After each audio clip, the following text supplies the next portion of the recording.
Habit number 1, impulse buying. Did you know that impulse buying accounts for almost 40 to 80% of the total amount of purchases? And this is why impulse buying, which is supposed to be a type of sudden excitement to buy a product without any pre-shopping intention, is supposed to be one of the biggest reasons why people end up losing money. And this is usually how the process of impulse buying looks like. Imagine yourself walking in the market. You happen to spot a bakery and you see a cake which you love and you are drawn towards, and that is when your brain activates a series of urges, desires and impulse to eat that particular cake. And then these urges are stimulated by external stimuli like the cake design, the smell of the bakery, any fancy offers available, etc. Buying the cake without having any pre-intention of shopping for the cake. And usually impulse buying is not very easy to control because it is impacted by internal emotions and also a combination of external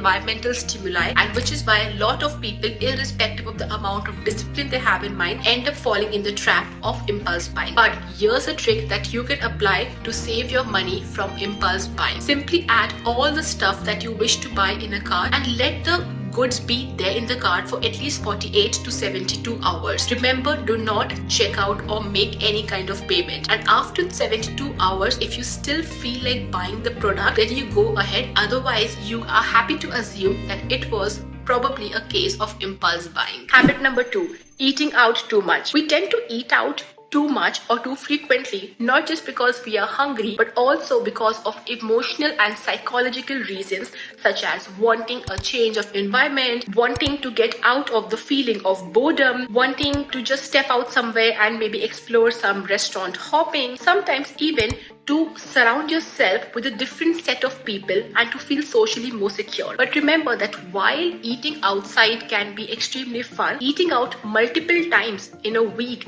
can actually end up resulting in a dent in your budget. So here's a tip which you can apply to prevent your dining bills. Before stepping out for a meal, I usually eat something light and home and then leave. So this way I don't even deprive myself from eating outside, and also I keep a check on not over ordering and not over exceeding my dining bills. Habit number 3, ignoring your credit card bills. According to the data, the RBI showed that the year-on-year outstanding growth on overall credit cards had reached 27% as compared to 11% from the previous year. And as a financially smart citizen, you should know that by avoiding the credit card payments, you are not just racking up your late credit card payment fees and your interest charges, but you are also lowering down your credit score, which can further be a hurdle when you apply for any kind of loans or any kind of financial credit in the market. So here's a tip that you can apply to avoid any kind of late payments on the bills. Number 1 is by setting alarms or any kind of reminders on your phone. And the number 2 step is by enrolling in automatic payments to avoid any kind of late payments on your credit cards. Habit number 4,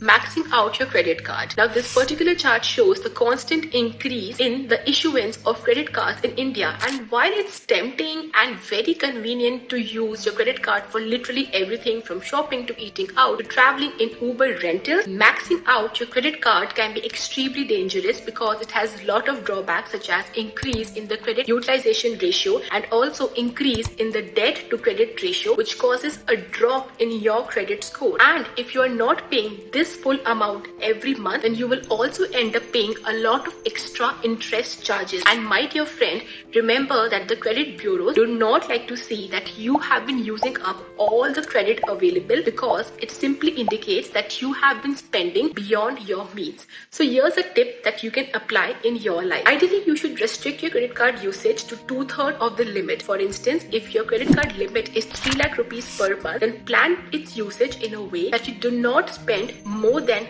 2 lakh rupees, and this will help you to maintain a good credit card score, which will be of a lot of good use at a later stage. And habit number 5 is not budgeting your money. Now, in simple words, budget simply means bifurcating your money into these 4 quadrants, which is income, expenses, savings and investment. Now, if you look at it very carefully and practically, budgeting will not take more than 30 to 40 minutes of your time commitment every month. However, the problem lies in too much of information available on social media, such as too many rules around how to budget your money. So here's a tip that you can apply. Do not blindly follow any budgeting rule which you follow on social media, not even the ones which I would have recommended, because your income and your expenses can be very different from another person. So instead, what you can do is apply a simple step-by-step process, which is step number 1, pay yourself first, which is approximately 10 to 15% of your monthly salary. Then add at least 10 to 15% of the remaining amount into your